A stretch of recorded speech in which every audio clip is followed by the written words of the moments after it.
Hey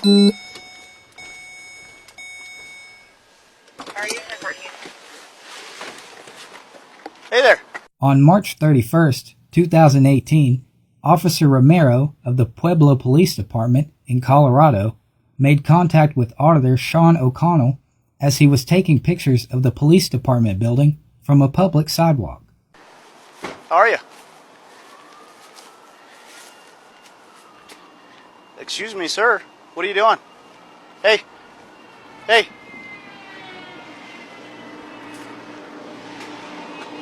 All law enforcement officers are trained to conduct 3 distinct types of citizen-officer encounters: consensual encounters, investigatory detentions, and an arrest.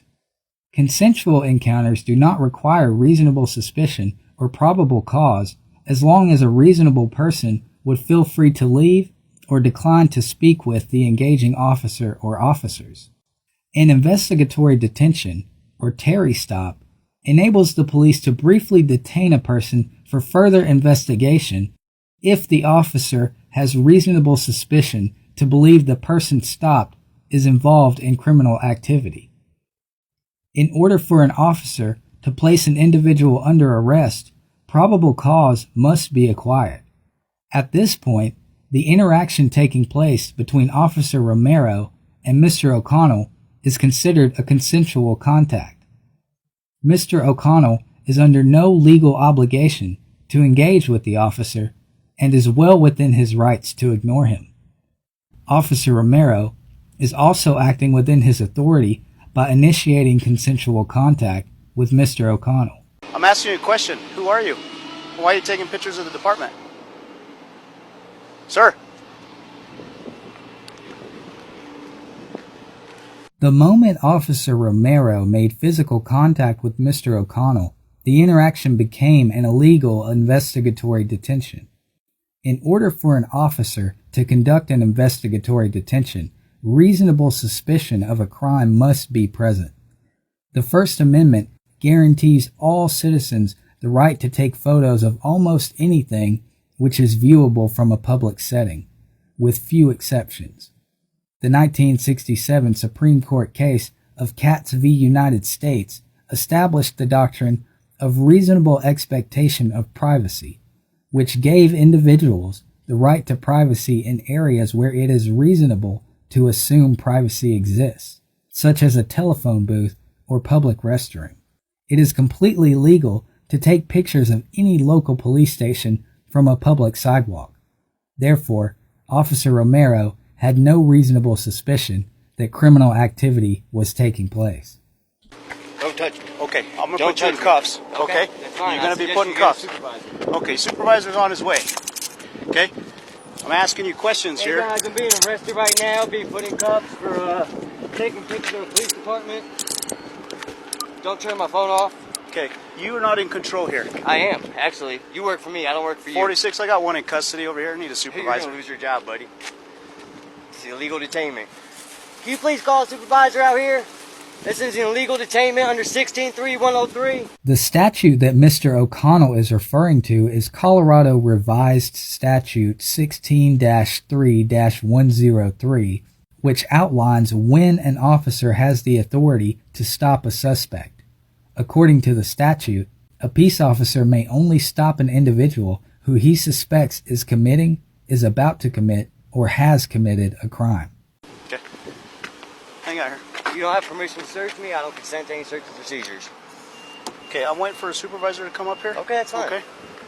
What's your name and badge number? Romero, 0702. Okay, sounds Okay. good. Did you stop my video camera over there?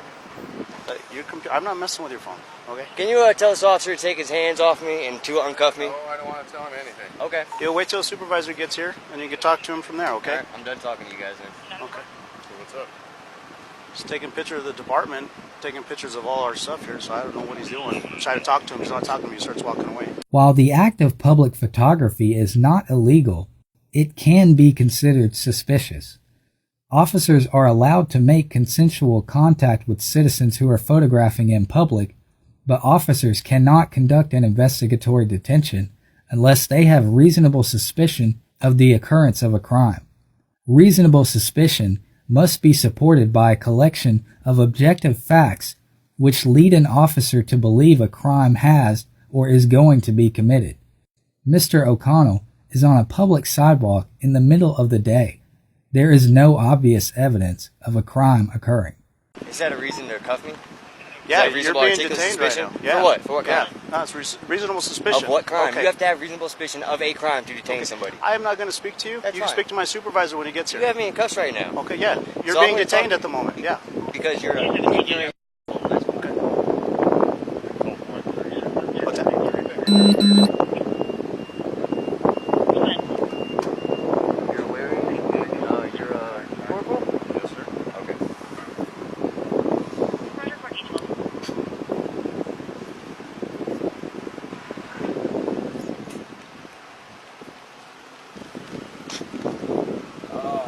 I don't want to answer your questions. We're not asking you questions. What? You didn't ask me any questions? You asked me what I was doing, what I was doing, what I was doing. I chose not to answer you, which I have a right to do. Do I not? I do. Thank you. I hope this doesn't take longer than 2 minutes. Then it turns into a residence entertainment.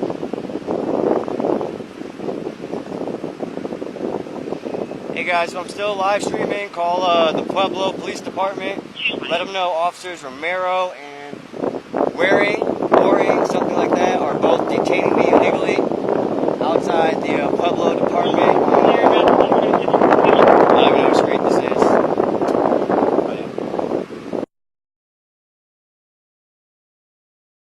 Both your body cam.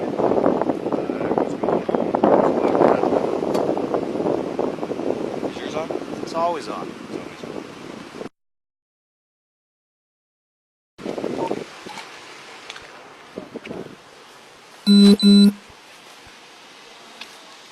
So I'm loading up.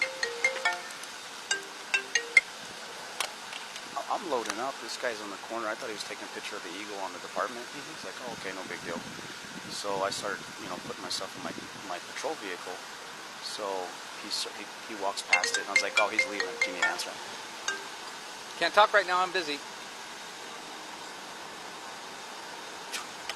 So he starts walking, so I back up, and then he's next to this corner now taking pictures. Like, what is he doing? Officer Romero admits that the only reason he stopped Mr. O'Connell is because he was taking pictures in public. There was no circumstantial evidence produced to establish reasonable suspicion for the officer to conduct an investigatory detention.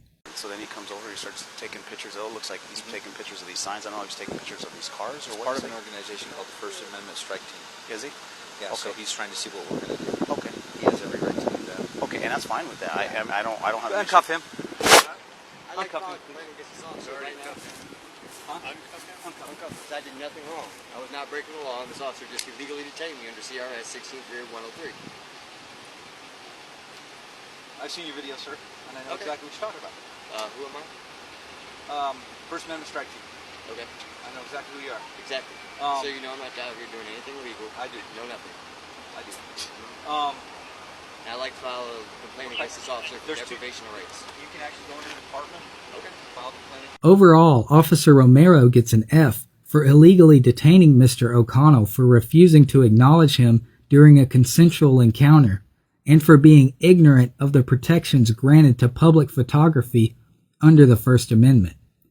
Mr. O'Connell gets an A+ for immediately asking for a supervisor, citing the exact statute which the officer was violating, and remaining silent throughout the majority of his detention. I commend Mr. O'Connell for exercising his rights and conducting an audit without instigating contact with police, disturbing public discourse, or being distasteful. Many auditors use their rights as weapons to combat the tyranny of local police departments instead of using them as a means to educate officers or citizens and prevent further misconduct.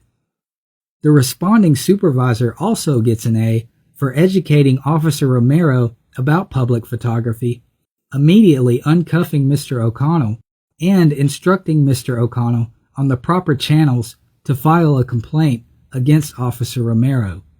This illegal detention eventually cost the city of Pueblo $41,000 after Mr. O'Connell sued the Pueblo Police Department for violating his constitutionally protected rights.